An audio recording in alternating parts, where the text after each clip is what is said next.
Hello साथीहरु, welcome to my new video. आजको भिडियोमा हामीले डाइनामिक नेपबार बनाउने हौं। हिजोको पार्ट 1 को भिडियोमा हामीले टेलबक्स युज गरेर हामीले यो वेबसाइट बनाएका थियौं। तपाईलाई डाइनामिक वेबसाइट बनाउनको लागि कुनै एउटा प्रोग्रामिङ ब्याकएन्ड प्रोग्रामिङ ल्याङ्ग्वेज जान्नुपर्ने हुन्छ। त्यसको लागि हामीले PHP र mysqli युज गर्ने हौं। हामीले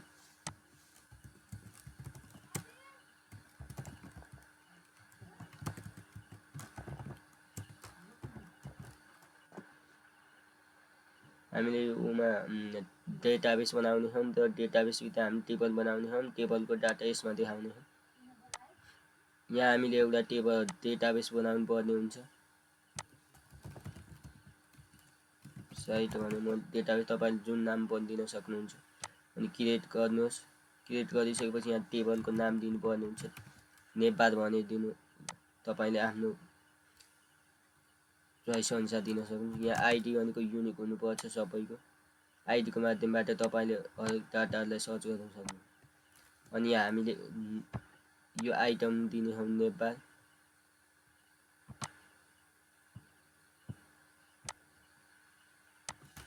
आइटम्सहरु अनि यहाँ मैले लिंक दिने हौं। हरेक यो आइटममा क्लिक हुँदाखेरि छुट्टा पेजमा जाओस् भने यसलाई भेरिफाई लेख्नुहोस्। भेरिफाई यसको लेन्थ दिनुहोस्।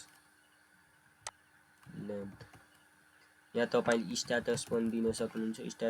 स्ट्याटस भनेको 0 अथवा 1 हुन्छ। आईडी लाई अटो इन्क्रिमेन्ट बनाउनु पर्ने हुन्छ।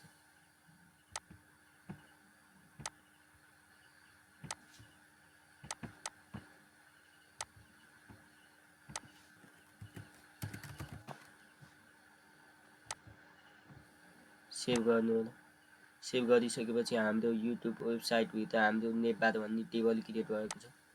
हाम्रो टेबलमा रो र कलममा डाटाहरु इन्सर्ट स्टोर हुन्छ। तपाईले अब यहाँ इन्सर्टमा क्लिक गरे तपाईले इन्सर्ट गर्नुहुन्छ। जस्तै मैले होम भनेर गरे। ह्याशट्याग तपाईले स्ट्याटस 1 भयो भने सो गर्ने अथवा हाइड गर्ने भने गर्न सक्नुहुन्छ। गोमा क्लिक गरेपछि हाम्रो नेपबार भित्र होम भनेर इन्सर्ट भएको छ। अब हामीले यो नेपबार भित्र इन्सर्ट गरेको डाटालाई हाम्रो यो वेबसाइटमा देखाउने हौं। त्यसको लागि हामी हिजोको प्रोजेक्टलाई VS कोडबाट ओपन गर्ने हौं। सबैभन्दा पहिला त हामीले यो वेबसाइटलाई हाम्रो यो डाटाबेससित कनेक्ट गर्नुपर्ने हुन्छ। कनेक्ट गर्नको लागि मैले एउटा फोल्डर बनाउने हौं।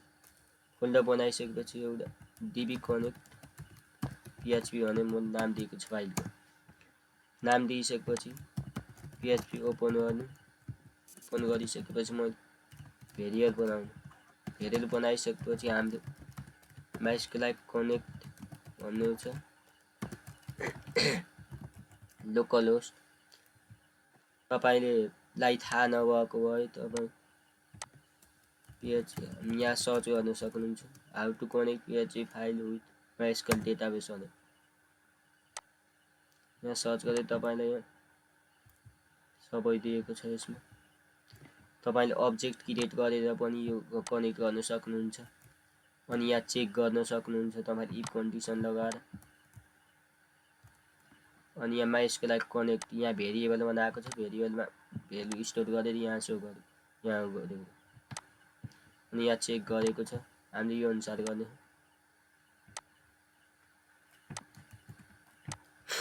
लोकल होस्ट हाम्रो युजर नेम भनेको रुट हुन्छ। तपाईले रुट अनि पासवर्ड भनेको ब्ल्याङ्क हुन्छ। तपाईले अब यहाँ चेक गर्न सक्नुहुन्छ।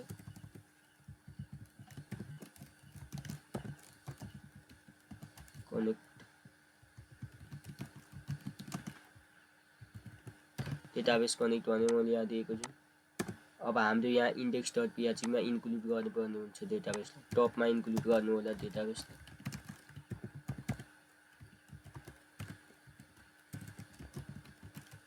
.php भने सेभ गर्नु होला अनि रिलोड गर्नु। हाम्रो डेटाबेस कनेक्टेड भनेर आएको छ।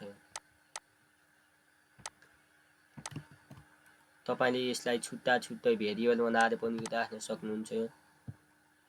यसरी लोकल होस्ट भनेर लोकल होस्ट लेख्न सक्नुहुन्छ अनि यो लोकल होस्टलाई यहाँ पास गर्न सक्नुहुन्छ। यहाँ पास गरेपछि अर्को भनेको हाम्रो युजर नेम हुन्छ। युजर नेम भनेको हाम्रो रुट हुन्छ। अर्को हाम्रो पासवर्ड हुन्छ। यो पछि वेबसाइट होस्ट गर्ने बेला हाम्रो पासवर्ड दिनुपर्ने हुन्छ डाटाबेसको। पासवर्ड भनेको हाम्रो ब्ल्याङ्क हुन्छ। होस्ट अनि युजर नेम दिनुस् अनि पासवर्ड दिनुस्। हाम्रो डेटाबेस कनेक्ट भनेर आएको छ। अब हामी नेपबारभित्र हामी डाटाबेसबाट गर्ने। त्यसको लागि तपाईले PHP ओपन गर्नुस्। ओपन गरिसकेपछि यहाँ क्वेरी दिनुपर्ने हुन्छ डाटाबेसबाट डाटा सिलेक्ट गर्नको लागि। तपाई यहाँ गरी SQL मा गएर पनि गर्न सक्नुहुन्छ। सिलेक्ट स्टार फ्रम तपाईले mysql जान्नु पर्ने हुन्छ। हाम्रो नेपबार भन्ने टेबलको नाम जसको आईडी हामीले आईडी जसको आईडी 1 छ त्यो सिलेक्ट गर्ने। with id equal to 1 यहाँ एउटा भेरिएबल बनाउनुस्। नतिजा तपाईले जे राख्न पनि सक्नुहुन्छ। यहाँ तपाईको टेबलको नाम हुनुपर्ने हुन्छ यहाँको। अनि हामी mysql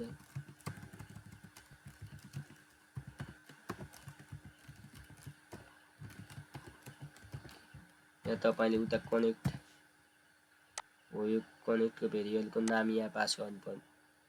mysql क्वेरी दुईटा प्यारामिटर लिन्छ अनि तपाईले SQL क्वेरीको पास गर्नु। यसलाई प्रिन्ट आउट गरे तपाईले डाटाहरु हेर्न सक्नुहुन्छ। यहाँ हाम्रो नो डाटाबेस सिलेक्टेड भनेर आएको छ। स्टार्ट फ्रम हामीले यहाँ टिभी कनेक्ट हामी डाटाबेस बनाइसकेका छौं। यहाँ हामीले डाटाबेसको नाम दिनुपर्ने हुन्छ। हाम्रो डाटाबेसको नाम के छ? युट्युब वेबसाइट भनेर हाम्रो डाटाबेसको नाम छ अनि यहाँ पास गर्नुपर्ने हुन्छ।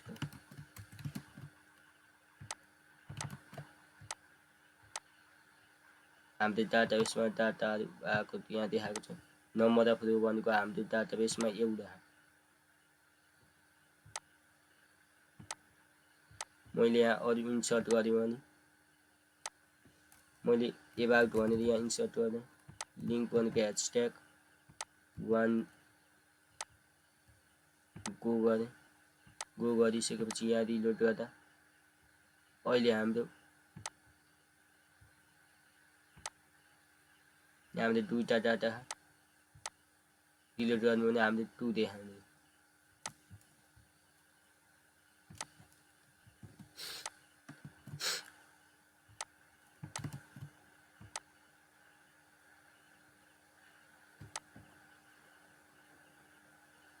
with id equal to 1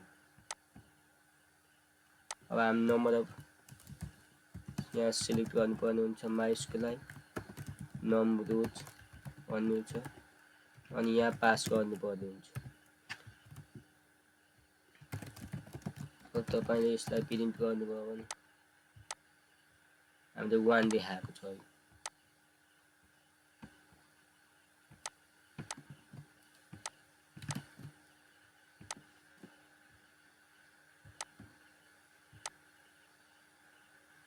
with id equal to 1 भने सिलेक्ट गरेको छौं। हामीले त स्ट्याटस भने सिलेक्ट गर्नु।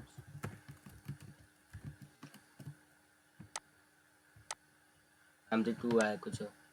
यहाँ हाम्रो डाटाबेसमा दुईटा डाटाहरु छ। अब यहाँ हामीले कन्डिसन लगाउनु पर्ने हुन्छ।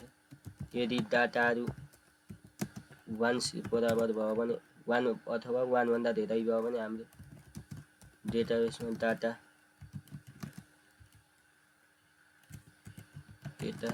फाउन्ड भने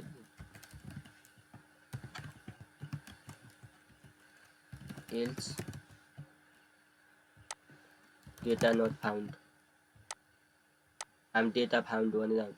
किनकि हाम्रो डेटाबेसमा अलरेडी डेटा यदि यो डेटाबेसमा डेटा 0 डेटा नै भएन भने हाम्रो यहाँ नट डेटा नट फाउन्ड भनेर आउँछ। अब हामीले डेटा फाउन्डमा यहाँ हामीले डाटालाई यो डाटालाई यहाँ देखाउनु पर्यो, त्यो वेबसाइटमा देखाउने हो। त्यसको लागि हामीले व्हाइल लुप लगाएर $रो भने भेल्यु स्टोर गर्नुहोस्। डेटाबेसबाट सबै डेटा फेच गर्नको लागि हामीले एएसएस ओसी यो किवर्ड युज गर्ने, अनि त्यहाँभित्र हामीले रिजल्टलाई पास गर्नुपर्ने हुन्छ। यो गरिसकेपछि तपाईँले प्रिन्ट एड गरेर हाम्रो रोभित्र हाम्रो डेटाबेसको डेटाहरू छ। हाम्रो डेटाबेसको डेटाहरू यहाँ आएको छ।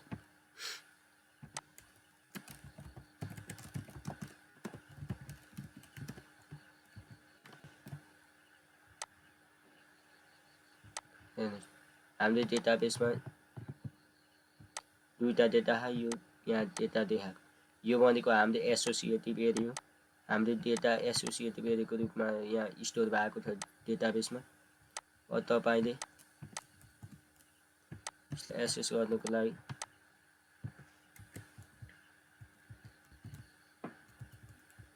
यसलाई कपी गर्नुहोस्। कपी गरेपछि हामीले यो लिङ्कलाई यो सबै हटाइदिनुहोस्। हटाइसकेपछि हामीले HTML भित्र नि PHP युज गर्न मिल्छ। यो कोडलाई पेस्ट गर्नुहोस्।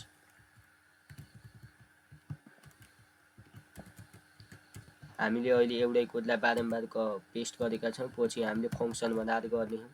अहिलेको लागि तपाईँहरूले यही सिक्नु होला।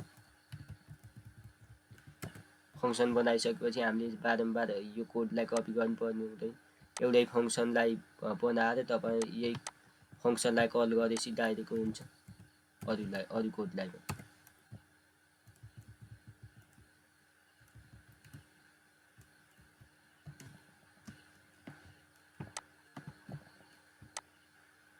हाम्रो डेटाबेसमा दुईटा छ, त्यसैले यहाँ दुईटा आएको छ। यसलाई हटाउनु पर्ने हुन्छ। हाम्रो अहिले होम भनेर आएको छ। यहाँ हामीले PHP बनाउँदा इक्वल टु दिएर पनि गर्न सक्नुहुन्छ। रोभित्र हाम्रो लिङ्क भन्ने डाटाबेसमा हामीले टेबलमा दिएका छौँ। आइटम्स भने पास गर्नु होला। हाम्रो होम र एबाउट आएको छ। अब हामीले होममा क्लिक गर्दै यहाँ लिङ्क दिने हो।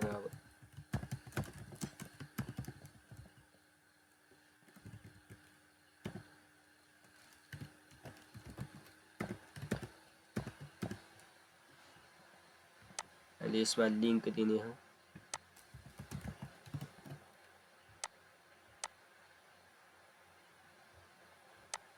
हाम्रो नेपबार डाइनामिक भएको छ। मैले अब यो दुईटैलाई 1 लाई 0 गराइदिएँ भने हाम्रो होम मात्र देखिन्छ। होम मात्र देखिएको छ।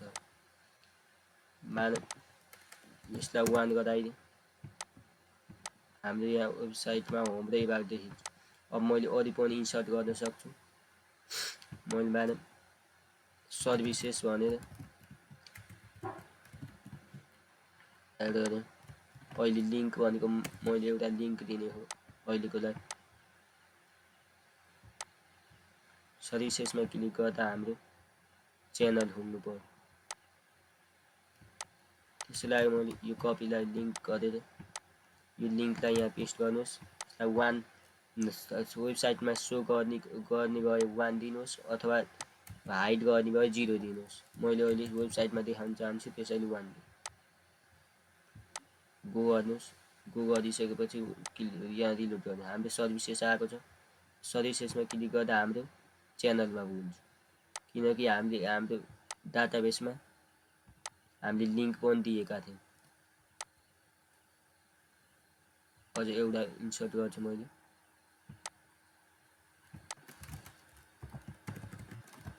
कन्ट्याक्ट मैले ह्यासट्याग दिएँ 1। गो गर्नुहोस्, रिलोड गर्नुहोस्। हाम्रो कन्ट्याक्ट पनि आएको छ। हामीले डाइनामिक नेटबार बनाएँ मैले। हामीले अब यसलाई अरू एड गर्नुको लागि हामीले डाटाबेसभित्रबाट हामीले एड गर्न सक्यौँ, डिलिट गर्न सक्यौँ, अपडेट गर्न सक्यौँ।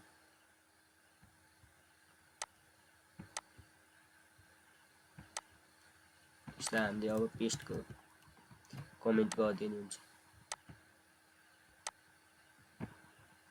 हामीले डाइनामिक नेपाल बनायौँ।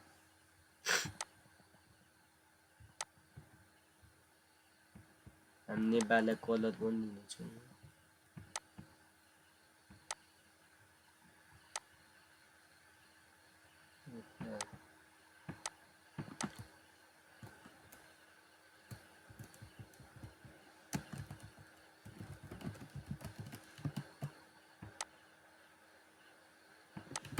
CSSबाट स्टाइल गर्नु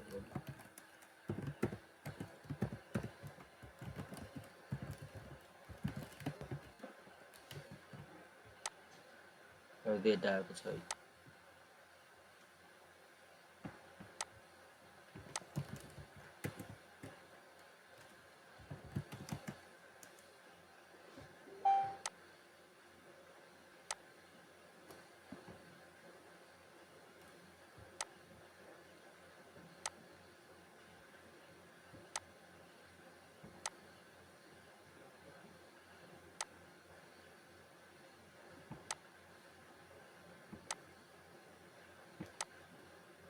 नेपालमा यो कलर दियो।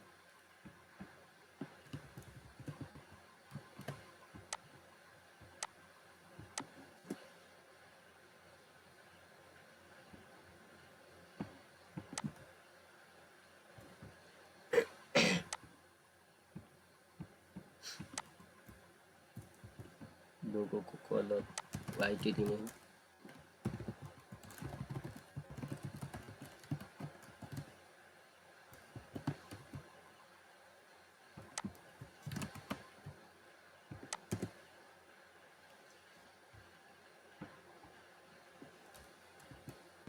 आजको भिडियोमा हामीले डाइनामिक वेबसाइट नेपबार बनाएका छौँ। भोलिको भिडियोमा हामीले डाइनामिक वेबसाइटमा हामीले एबाउट पेज बनाउने छौँ। आजको लागि यति नै। मेरो भिडियोलाई लाइक, कमेन्ट एन्ड